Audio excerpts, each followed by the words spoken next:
आज हम प्रश्नावली 3.2 का दूसरा प्रश्न करेंगे और प्रश्न है अनुपातों a1 बटा a2, b1 बटा b2 और c1 बटा c2 की तुलना करके ज्ञात कीजिए कि निम्न समीकरण युग्म द्वारा निरूपित रेखाएं एक बिंदु पर प्रतिच्छेद करती हैं, समांतर हैं अथवा संपाती हैं। इन तीनों में से कुछ बताना है। और हमारा फर्स्ट पार्ट है, बोलिए 5x माइनस 4y प्लस 8 बराबर 0। और दूसरा पार्ट क्या है? 7x प्लस 6y माइनस 9 बराबर 0। तो इसका हल कैसे होगा? देखिए जरा, सीधा डायरेक्ट मैं इसको आपको शॉर्टकट थोड़ा करूंगा। देखिए, आपको पता है ये जो होता है पहले नंबर पे ये होता है a1 और ये होता है b1 और ये होता है c1। इसी तरह ये क्या होता है? ये a2 और ये b2 और ये c2। तो हम लिखने जा रहे हैं a1 बटा a2। तो a1 की वैल्यू कितनी है? 5 बटा 7 होगा। ठीक। अब हम लिखने जा रहे हैं b1 बटा b2। तो b1 कितना है? 4 और b2 कितना है? -6 प्लस 6। और इसको कोई काट भी देगा 2 से तो -2 बटा 3 आ जाएगा। ठीक, जब 2 दूनी 4, 2 तिया 6। और अगला हम करें तो c1 बटा c2 कितना आ गया? 8 बटा -9। तो माइनस ऊपर चला जाएगा तो -8 बटा 9। अब आप देखो कि a1 बटा a2 का आंसर कितना है? 5 बटा 7। और b1 बटा b2 का आंसर कितना है? -2 बटा 3। क्या ये बराबर हैं? क्या ये बराबर हैं? तो हमने देखा कि a1 बटा a2 बराबर नहीं है किसके? b1 बटा b2। इसका आंसर 5 बटा 7 है, इसका आंसर -2 बटा 3 है। ये तो बराबर नहीं है। और जब बराबर नहीं होते हैं तो आपको एक नोट लिखवाया है कि अगर a1 बटा a2 बराबर नहीं है b1 बटा b2 तो रेखाएं एक बिंदु पर प्रतिच्छेद करती हैं, समीकरण युग्म का एक हल होता है। ये लिखवाया ना। और समीकरण युग्म संगत होता है।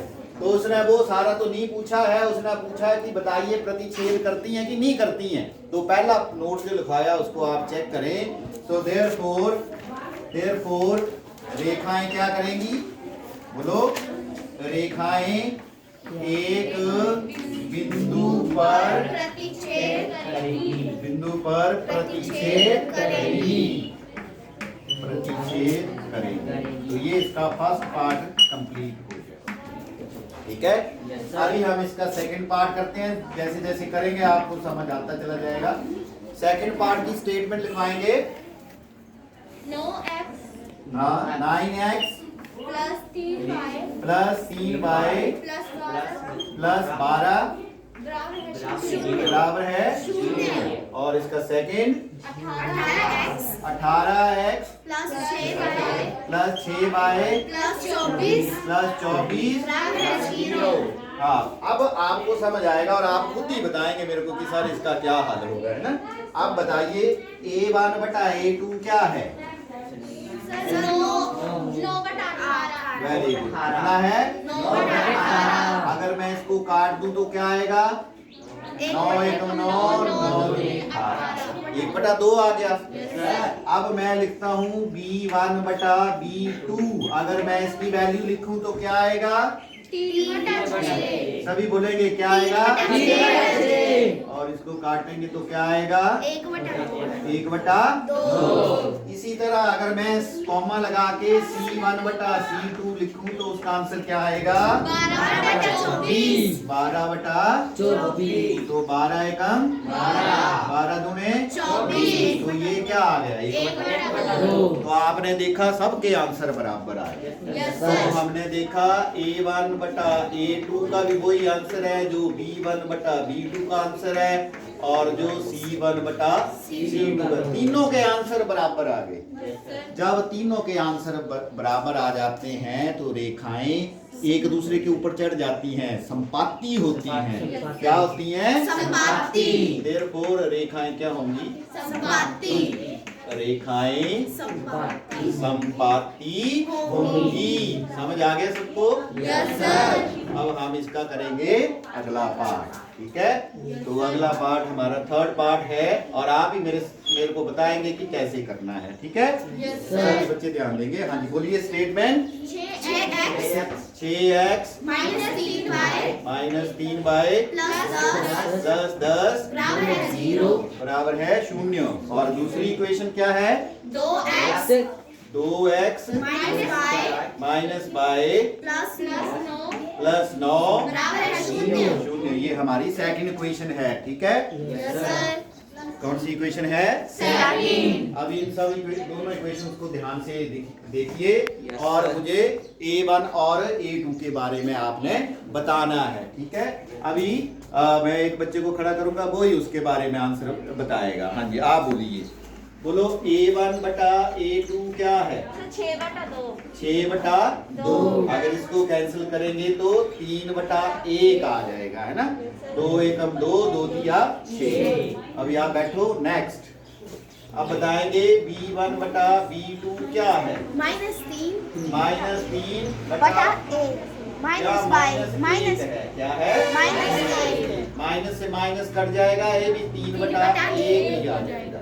अभी हमारा बच गया C1/C2, वो कितना आ जाएगा? +3 ये है ये 10/9। 10/9। ठीक, सब आगे? Yes, sir. हाँ जी। अब आप बताएंगे, कौन बताएगा? अब कौन बताएगा? आप बताएंगे, ठीक है? हाँ। अब बताओ A1/A2 का आंसर क्या है? क्या आंसर है? 3/1 या 3। और B1/B2 का आंसर भी वही है। तो इसका मतलब A1/A2 तो बराबर आ गया B1/B2 के, लेकिन तीसरे वाला बराबर है? तीसरे वाला बराबर नहीं है, तो नहीं है C1/C2। जब